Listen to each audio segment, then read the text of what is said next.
Assalamualaikum warahmatullahi wabarakatuh. Perkenalkan, nama saya Rafa Maharani Kusumaning Sarono dari kelas 12 IPS 3. Di sini saya akan mempresentasikan esai sosio saya yang bertemakan kesenjangan sosial ekonomi akibat globalisasi.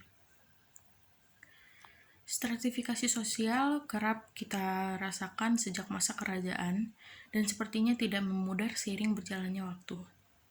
Stratifikasi sosial tentu memiliki keterkaitan dengan kesenjangan sosial, mereka yang menimbulkan ketimpangan yang diakibatkan oleh perekonomian seseorang. Stratifikasi sosial sendiri lebih menjurus kepada penggolongan atau pengelompokan berdasarkan status sosial atau ekonomi seseorang.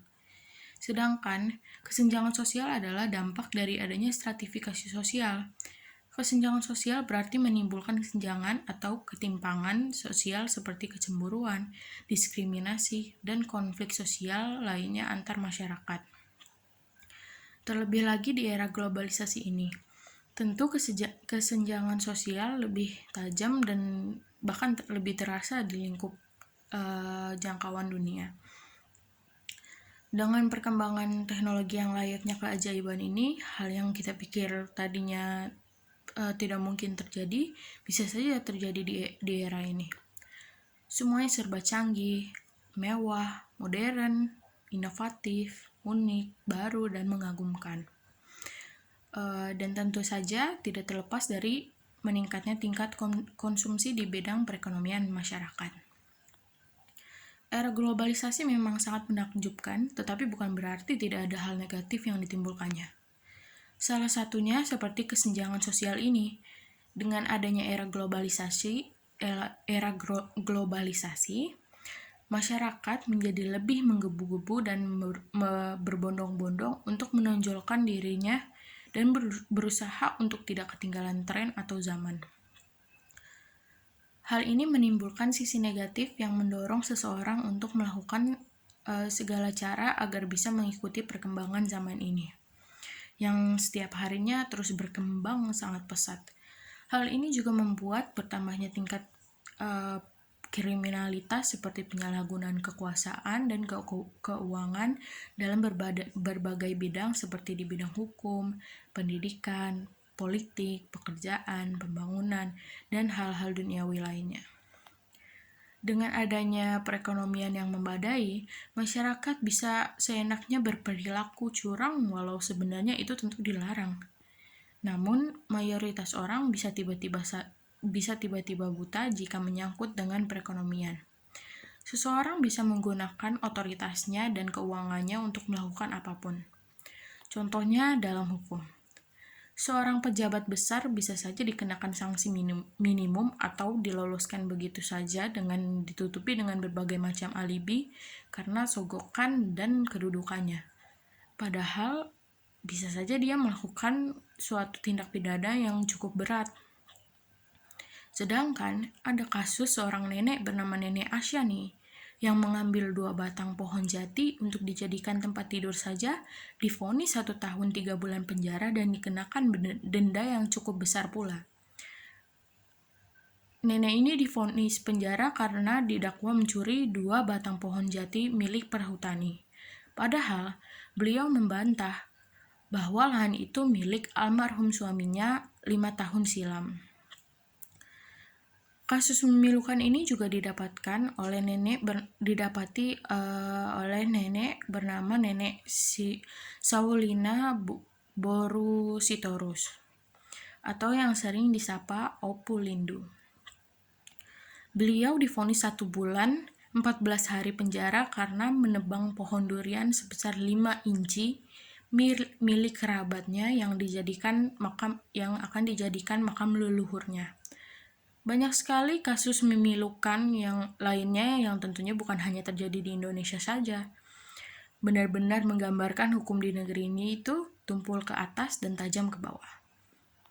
Bagi masyarakat modern saat ini, uang dan teknologi merupakan unsur terpenting dalam hidup.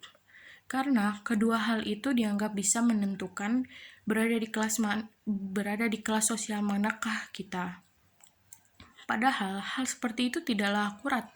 Hidup ini berputar. Yang tadinya di bawah bisa saja di atas, begitupun sebaliknya. Secara tidak langsung, psikologi seseorang juga mendorong untuk menjudge orang lain walau hanya disimpan untuk diri sendiri.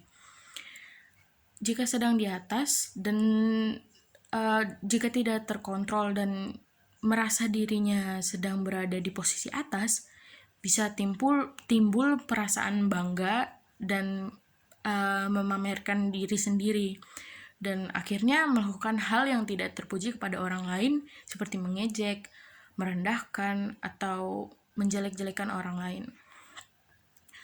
Adanya keuangan membuat seseorang bisa mencicipi rasa era globalisasi ini. Jika tidak ada, maka mereka akan diperlakukan tidak adil.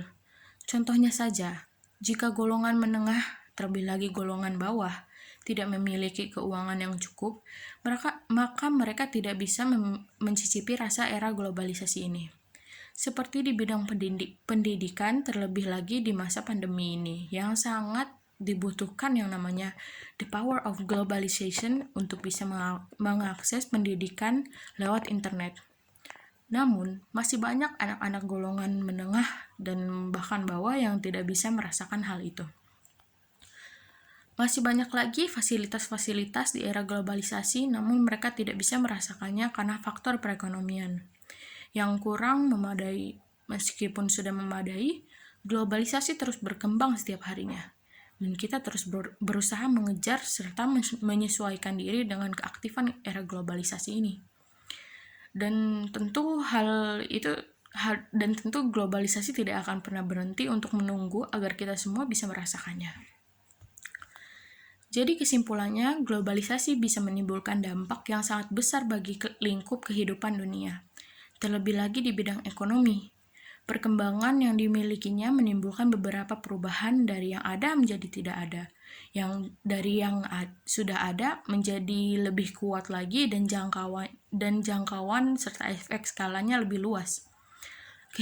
Kehebatan ini dapat menimbulkan persaingan bahkan antar saudara dan bahkan antar keluarga. Pengaruh yang diberikannya sangat banyak. Meski kita membahas salah satu hal negatifnya, bukan berarti hanya itu saja hal negatifnya. Bukan berarti pula tidak ada hal positifnya. Semuanya tergantung perspektif masing-masing dalam menelaah, menilai, dan memandang sesuatu. Sekian presentasi dari saya, kurang lebihnya mohon maaf. Wassalamualaikum warahmatullahi wabarakatuh.